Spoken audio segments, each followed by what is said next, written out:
You're listening to the Revenue Growth Architects podcast presented by CS2. I'm your host, Xander Broffel, Director of Marketing Operations at CS2.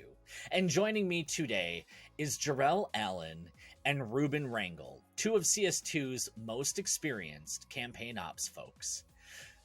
We are going to be discussing the do's and the don'ts of campaign execution and operations so that you can scale your campaigns like never before. Let's take a look. Jerel, what is the biggest pain point that clients face when it comes to marketing or campaign operations? I would have to say an undeveloped process, not having a defined structure in place to sustain quality output or efficiently support cross-team collaboration. It's like carte blanche sometimes in there, man, and the pains are really felt from it. I totally agree with that. And another thing that really helps bolster a good process is documentation. It's super essential that there's a universal source of truth when it comes to how processes are being implemented, and especially impactful if you're introducing anyone new to the process, or if someone leaves and they're taking that knowledge with them, you want to make sure that that knowledge stays within the team. Hey guys, welcome. Thank you so much for joining the podcast today. I am really excited for this topic. Campaign execution. How are things going? Going great. Pretty good, busy. Very busy, very busy. We are working with some similar clients on some of the same accounts, and I know that the work that you guys are doing is really great. So thank you for giving us some time today.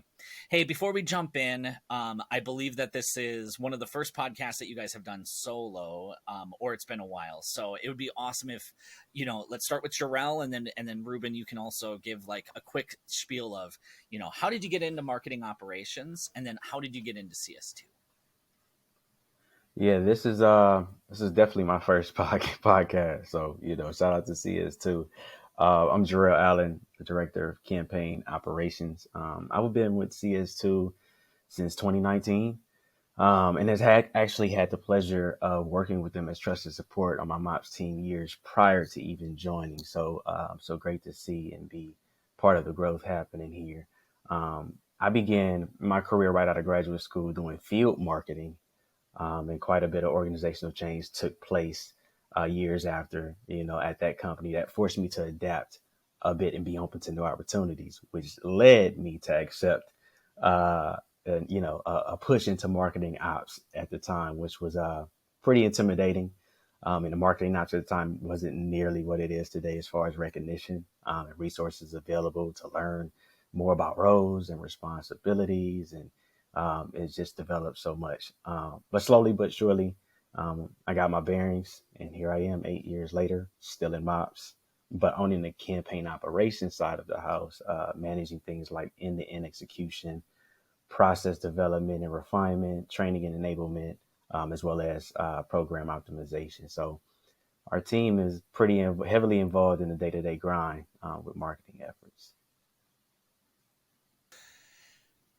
Jerel, thank you for that intro. Fantastic. 8 years with CS2. I know I lean on your, historical knowledge of our clients and how we do things. And quite frankly, just the experience that you have in campaign ops. I'm asking you like, hey, how should we build out this program template if we're doing a new implementation, or have you faced this struggle before? And you've always been really great to help out. So I'm excited to have you on the podcast today. Ruben, how about you? How did you get involved in marketing operations? And specifically, how did you get involved with CS2? Yeah, I've been with CS2 for just under 2 years. And prior to that, I was a freelancer in the marketing space. And that was a journey that actually took place over the course of the last 6 or 7 years. And my academic background is in journalism. So as a writer, I discovered this thing called content marketing, which was incredibly fascinating to me at the time. And from there, I learned about, inbound marketing, SEO, social media marketing, email marketing, and the entire digital marketing ecosystem. So I immediately wanted to apply that, got my feet wet as a consultant, all the while developing a career in B2B SaaS as a technical support and technical documentation person. I also worked in communication roles in a few different companies. But obviously, I wanted to keep that marketing dream alive and focus on that full time. eventually settling in the consulting space for service providers in real estate and in fitness, which are two of my, two things that I'm interested in. Naturally, at that point, I began to look at the bigger picture of how do we deliver marketing objectives for this small business as it grows. Little did I know at that time I was focusing on people, processes, and technology. At that point, I wanted to dive deeper. So I discovered highway education, which I think some of us may be familiar with, which is basically a first of its kind marketing ops boot camp. Went through that program. I had the amazing opportunity to meet Chrissy Saunders and Charlie Saunders, and at that point, I joined the team. So the rest is history. That's really cool. I find it fascinating that you kind of have that writing background and the content marketing background. I feel like maybe I don't know. I feel like a lot of MOPS people that I talk to are like, I don't want to think about the words, right? Like, let me just build out the programs. But it's cool that we have you in this role where like you can think about the words and you can think about like the grammar and does it sound right? And being in MOPS, we're like the last line of defense before it comes out, right? Absolutely. Yeah, absolutely. And it shows too. Sorry, I was going to say it shows too. Ruben can definitely write for sure. He's what a huge wordsmith. skill to have. That's awesome. Good, Yeah, good. Well, hey, welcome both of you. Thank you for introducing yourselves to the audience. I really, I know that it's like, okay, we're now in it. We're now in it to win it. Today, what we're talking about is campaign operations. So to start us off with, what I want to focus on is like some of the key components of a best-in-class campaign operations process. So, Jerel, can you kick us off just like at a high level? What are some of those key processes that you need to have in place? Project management, having a project management tool in place, a well-defined request process, training and enablement, documentation is key. Can't say that enough. Having an optimized, map, to where your assets optimized within your marketing automation platform. And then having some reporting structure, included inside of your process to analyze, all of your data and improve upon that. And then one other thing that is kind of a bit of a part of the process, but I feel like it's key is having meetings and check-ins with key stakeholders and teams so that they have buy-in and that you have feedback on how well that process is actually working. That's fantastic. So at a very high level, that's what we're going to be digging into today. Ruben, could you like why is a project management tool so important? Why can't we just solve all of this via email and Slack? We have so many ways to communicate. Right. And I think that's case in point, right? Because ultimately we do have so many ways to communicate. And a lot of us now are working in a asynchronous environment, working from home, maybe a little bit of a hybrid environment, and that's going to depend based on the team. What's also going to depend based on the team or your company is what tools you're using, right? What marketing automation platform you're using, what project management tool you're using. And overall, you want to create a universal source of truth to what's going on. How are we managing our timeline? How are we keeping track of progress? How are we sharing assets? How are we following up, checking in, asking questions? Now, we can do this over Zoom. We can do this over Slack. We can do this over email. But usually when it comes to developing a campaign, there's multiple players involved, right? This can be anyone from a copywriter to someone doing the graphics for any of the assets to a developer working on the landing page. If you're doing a self-serve model, you want to interact with those folks and make sure you have what you need to plug that in and build out that campaign in your automation platform. If you're working in a specific, dedicated campaign services team, campaign execution team, or an agency, you need to be factored into that process as well, right? And with all these balls in the air and relatively tighter timelines, you you want to make sure that you're following up and communicating in a way that everyone has access to, right? So it's super important to have that all consolidated within a project management tool. And in doing so, you're also going to make sure that you're adhering to other best practices. Yeah. That's fantastic. And do you find that, like, I know in some of my previous roles, like ops was the only one using the project management tool, and all of the other marketing teams had to kind of like insert themselves. Do you find that it's better if all of the marketing team is using the project management tool? Do you find that it doesn't matter as long as the ops team is using a project management tool? What do you think there? Yeah, I think it can really depend on the team, right? Because marketing operations has to communicate around the specifics as to what it's doing, but also sometimes we don't, right? Sometimes we don't always want to overburden other people, the people that we're working with, other stakeholders, other teams, with the level of technical information or processes that we're working on. But at the same time, we want to be able to share information and receive information, so we can kind of follow the other teams where they're communicating. And if that works, that's something that's going to be determined internally. But what I find usually is if everyone's communicating at the same place, we can be sure that we're aware of what we're speaking about and we're aware of what we need to track. So I think it is one of those times where it will depend on the organization and the structure. And saying it depends is something that we tend to say a lot here at CS2. But I know it's not because we embrace ambiguity, but it's really because it depends on the team, and it's something that we have firsthand experience with because we work with multiple teams on a day-to-day basis. But what I find works best is having everybody channeling their communication to the same tool, or at least that information finding its way there at the end of the day. Fantastic. Jerel, did you have anything else to add there? No, I totally agree. And I definitely think it's beneficial for all teams to use one tool, just because of just the flow of information is all within one central place.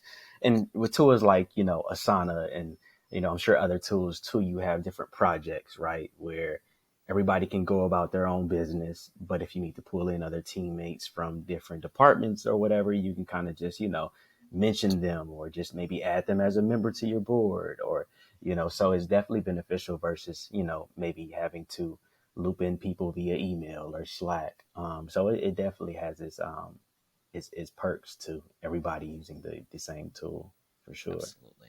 For sure. Going hand in hand with a project management tool is a request process. Jerel, Yes. talk to me about that. What have you seen to work really well when it comes to, inbound requests? Yeah, so the project management tool flows nicely right into this point here, having a well-defined request process in place. And some critical elements of like your process that would be key to keeping it in shape or intake forms, campaign briefs, SLAs. Those are just like my top three, or our top three, amongst other things too. But with intake forms, this should be available to create within your project management tool. And if not, at minimum, using like Google Forms will suffice as well, with like all submissions details are added to a G sheet. We've actually done that before with a couple of clients before they actually obtain a project management tool. So having an intake form, it helps to eliminate the chaos with gathering the who, what, when, and how criteria needed to execute on marketing tactics. And there's also even middleware out there, such as like Zapier, Workato, Jetto, which we've seen in action as well, that will even auto create programs in Marketo based on like intake form details that you can set within the tool. So that could be an option as well. On the campaign brief, so having a campaign brief template is a key resource to providing that who, what, when, and how that I just mentioned previously with the intake forms. It should always be included upon every submission, even if the details aren't finalized. And it gives the ops team context and insight into like the level of effort. So this is key versus just saying, hey, I need a request, Here are the details, date, number of emails. Like, hey, we need everything that we need to work with. Let us see at least the outline of what you're trying to do. So campaign briefs are important, and then having some type of governance around that, like setting SLAs, are essential, just for a collective understanding, and agreement on time needed, and expected to properly execute on requests. And this could often be different depending on types, right? So email sends versus list imports. Email sends could take 3 to 4 days. List imports, you probably want to upload within 24 hours so sales could follow up the next day. So those are the key pieces that must be in place in order for, at minimum, for it to, a process to really just run smoothly. And that's critical, right? It's a give and take when you start thinking about SLAs. We're all busy, and oftentimes the operations team is the one that gets something late in the process, right? Oh, I've been thinking about this email for 3 months and I need it tomorrow. So if you can set those expectations with those SLAs, at least that buys you a little bit of time.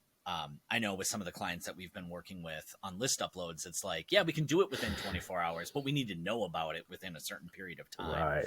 Because then you just block off the time in your week, and I have a list upload, so it's not going to be a surprise. But if it was a surprise and you need it in 24 hours, that can be very detrimental. For sure. For sure. So we've got project management. We have the well-defined request process. I know we've been talking a lot about this on the podcast, but it's important, especially on the campaign ops side, and that is training and enablement. Ruben, just think of like some specific things with campaign ops, because we didn't go into a lot of detail there.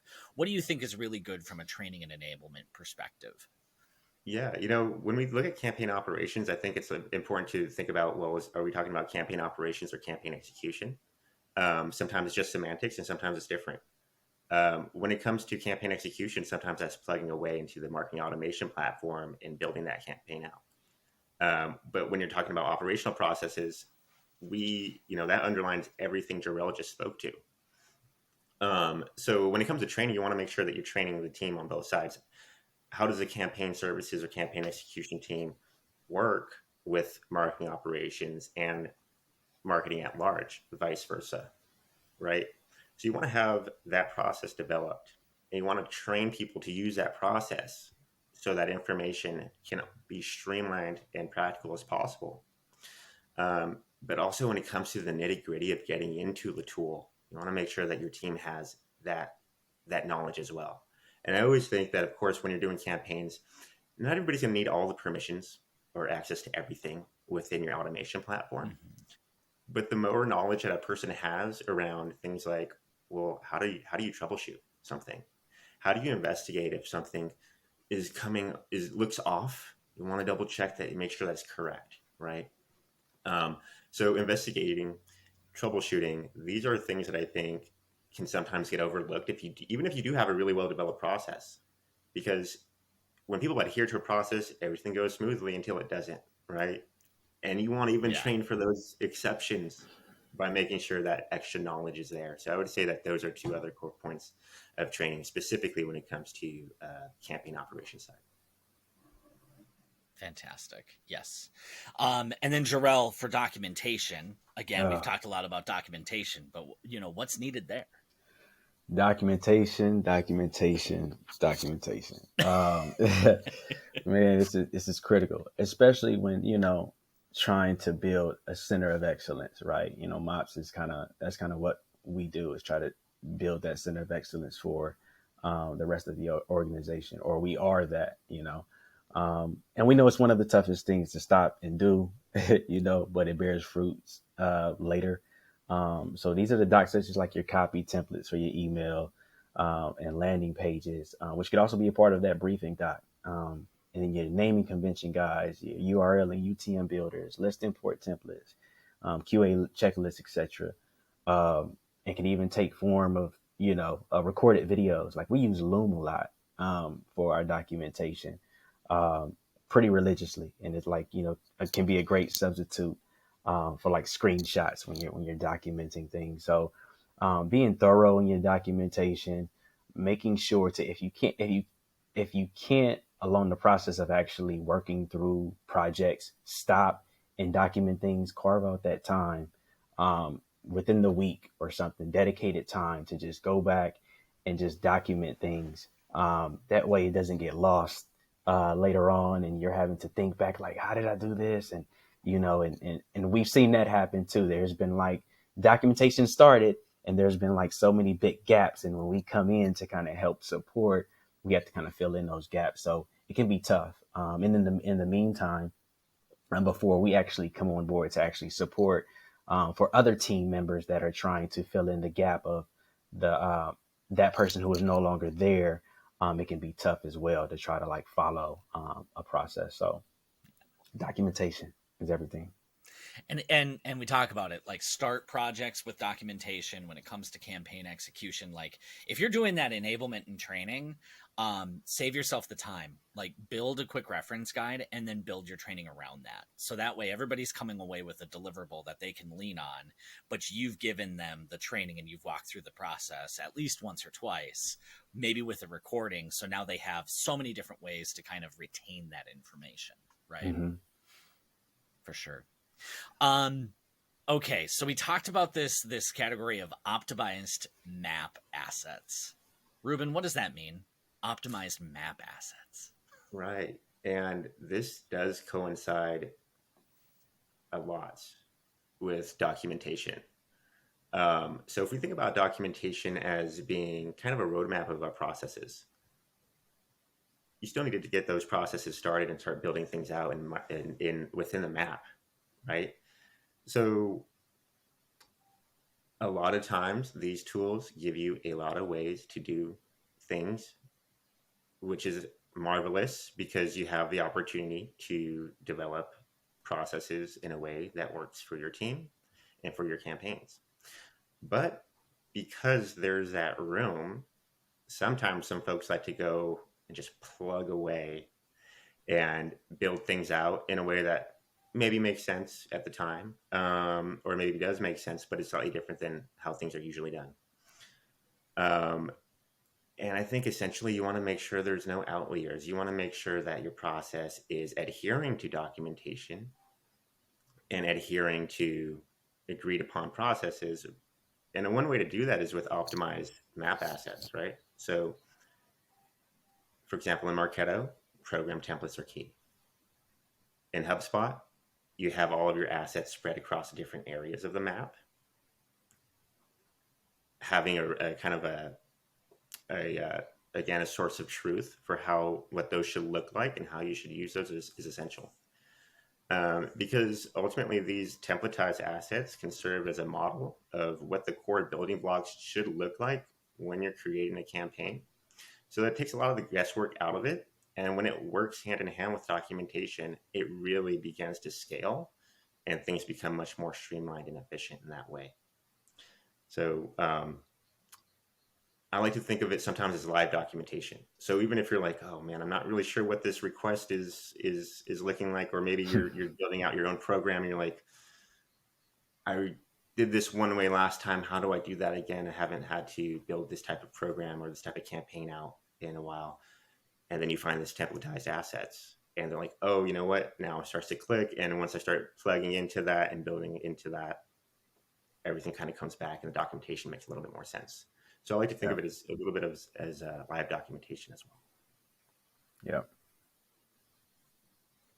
And within the marketing automation platform, like a lot of these have places for descriptions and things like that. So I also say that when you're building out those templates, filling out the description on like what should somebody be doing if they're supposed to update tokens, tell them in the description. That way they have it right there in the system, right?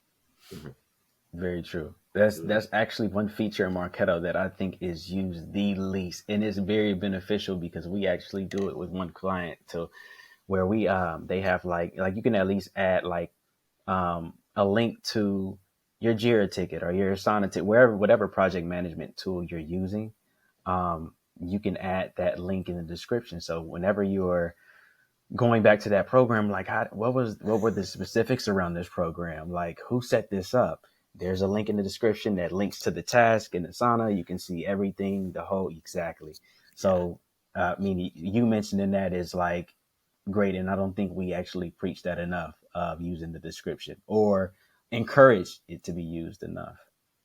All right, so we are talking. There's many different ways that we can set up documentation to work well for us. I think that definitely a great tip there.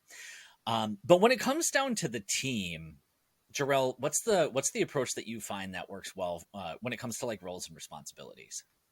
So first off, just defining roles and responsibility are just is key. To avoid, as they say, the too many cooks in the kitchen, especially with regard to like level of access to like your marketing automation platform and CRMs.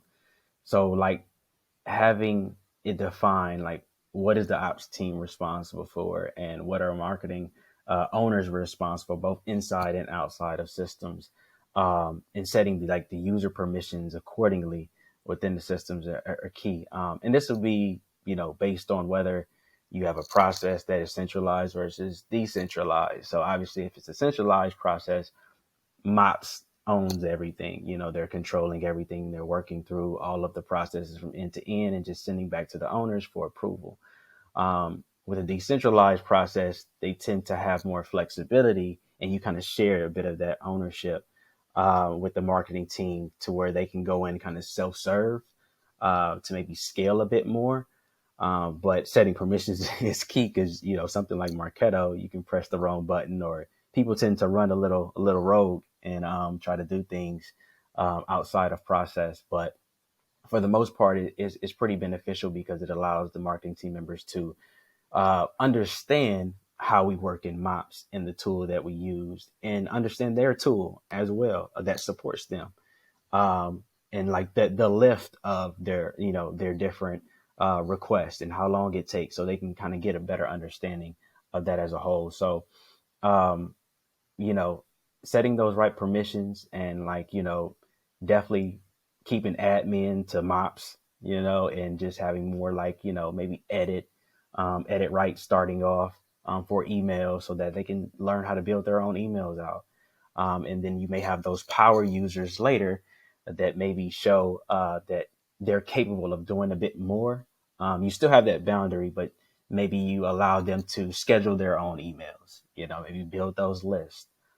So I think it depends for sure, but having those roles and responsibilities define like who do we send back for QA, at this stage, all of those different touch points, who's responsible for that within the process is very important to have that outlined and shared across the team so everybody's aware.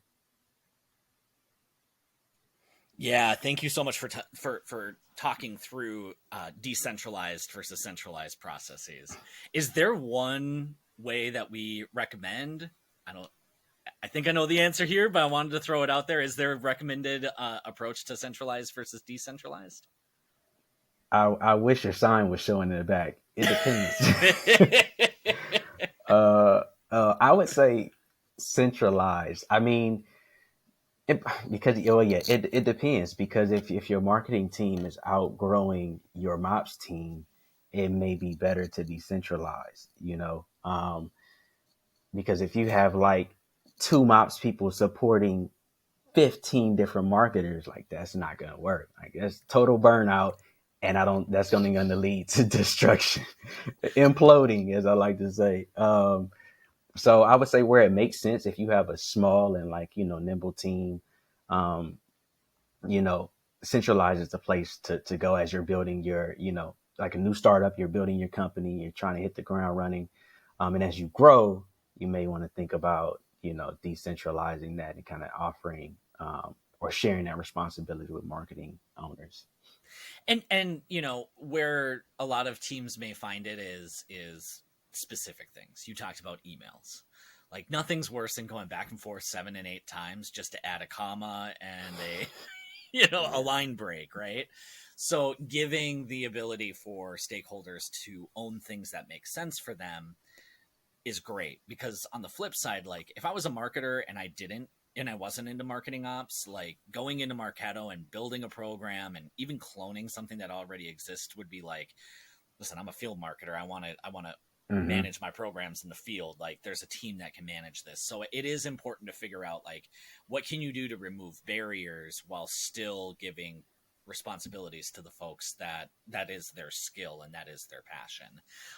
And maybe it's supplementing it with an outside service. Maybe it is bringing in an agency to help support that team of one or two, Mm-hmm. who may need to be able to support the team of 15 or 20. Yeah. Great. Two topics that I think do not get talked about enough, and that is reporting and then meetings and check-ins. So let's start with Ruben. What kind of reports do you recommend people kind of dig into, especially when it comes to campaign ops? Yeah, well, I think there should always be a report for everything if it makes sense, right? So if you're doing email sends, um, dig into that email send. If you're doing a campaign with multiple email sends, dig into those as a batch, right? Um, so you want to make sure that what you're tracking is facilitating any additional improvements, right? So if you are doing email sends, dig into A/B split tests, right? And some of these tests are going to be different. I'm often in Marketo, so I do like to see an A/B split test, champion challenger test if you're looking at specific emails, right? If you're looking at overall programs, right, looking at engagement is important. Um, and on the other side as well, uh, diving into Salesforce and looking at the entire life cycle and seeing how your campaigns are focusing on the big picture is super important as well.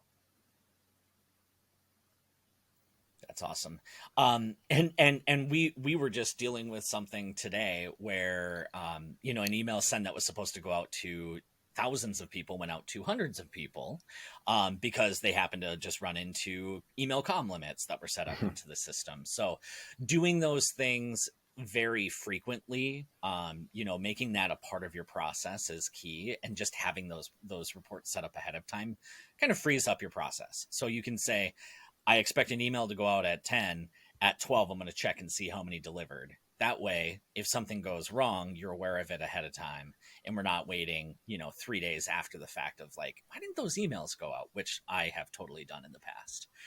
So, Same. those reports are great for improving over time, A/B challenger testing. But it's also great to just be like, did the thing happen that I expected to happen? Yeah.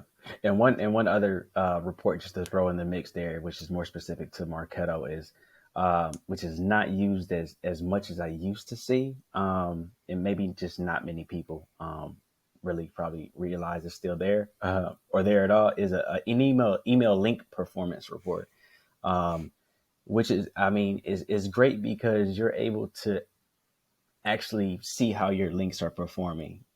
Overall, yes, an email performance report, you're able to see the metrics, how many people open, the click to open rate, your general metrics. But a link performance actually allows you to see how many clicks you've had on a certain link, unique clicks you've had on a certain link. And then you can kind of like pull up maybe an email visual of that same email, see where those links are placed in the document. Like, should we change up the placement? Are there too many emails? Is this email too low, in the newsletter or something or whatever? You're able to kind of monitor and analyze how your links and placement is within emails, and then adjust for, future emails. So I I wish that was used more, and I know that's definitely something we can definitely push on clients to start using and leverage more as well, and we can leverage in our own reporting for them. But Yeah. one thing I definitely want to throw in the mix was how beneficial link performances are that just are kind of slept on these days.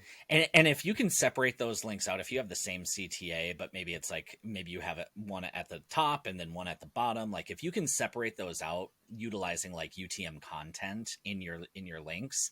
That way you can differentiate, is this my above the fold, below the Hmm. fold, is it a plain Exactly. text link versus a button link? Like, you can get very methodical and really start to improve those conversions over time. Right. And kind of have your own like heat mapping, if you Yeah, will, yeah, you know? exactly. Yeah, very cool.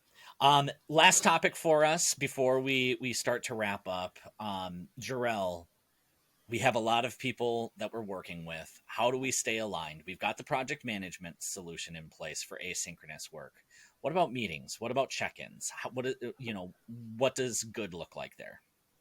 So meetings and check-ins are important. And I will always preach that this should be sought as part of the process, maybe not as, from a day-to-day aspect of the process, but um, having some type of cadence established with key stakeholders with whom the process supports, primarily supports is key so that everyone's aligned.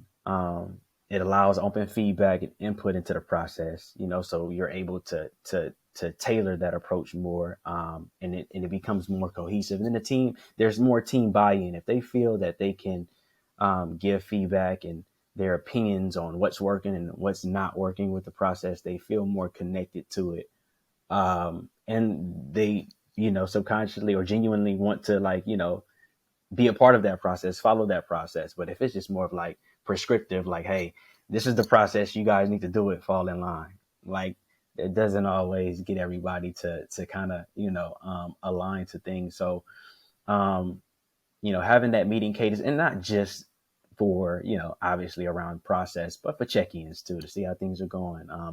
What is the this week's upcoming volume look like, or what does next week's volume look like? Things coming in the funnel. What are the bottlenecks, any issues, like things that you can bubble up within those meetings and kind of discuss and hash out, and maybe even restructure things if you need to. But overall, having some type of cadence, I would say on a weekly basis. Um, yeah, more than once a week, I would probably say it's too much unless it's like maybe needed on a special occasion. But having some type of weekly cadence is like the best. And if you decide that it's not needed, then you just skip it. But having that in everybody's calendars as like a central meeting point every week um, is definitely important for all teams to stay aligned and stay in the know. Yeah, absolutely. And it's that time to improve, get the feedback. If you're not having communication with your stakeholders, it's harder to inspire any change. If all that you're doing is meeting when there's a problem and you're not necessarily meeting when things are just going well, that's how you build those long-term relationships with your stakeholders as well. Well, For sure. guys, thank you so much for joining today. Just to recap what we talked about, key components of a best in class campaign ops process. It depends how you set it up. If you're centralized, decentralized, if you're using a certain marketing automation platform, if you're using a certain project management platform, there's a lot of key things that are going to be unique to your business. But some of the things that transfer very universally, having a project management tool that all of this work is consolidated in with a well-defined request process. You've got your campaign briefs, you have your built into the project a request form, and you have clearly defined and measured SLAs, both for your stakeholders and for your team. So that way everybody's aligned. Is going to be fantastic. Documentation, training, enablement, all of these things go together. And these things are supported by having optimized assets within your marketing automation platform. Things that we commonly are going to recommend: having program templates, having the right landing page and email templates. We didn't go into great detail there, but those all go hand in hand. Making sure that your team knows who's responsible for what and who do I go to for specific requests is going to be key.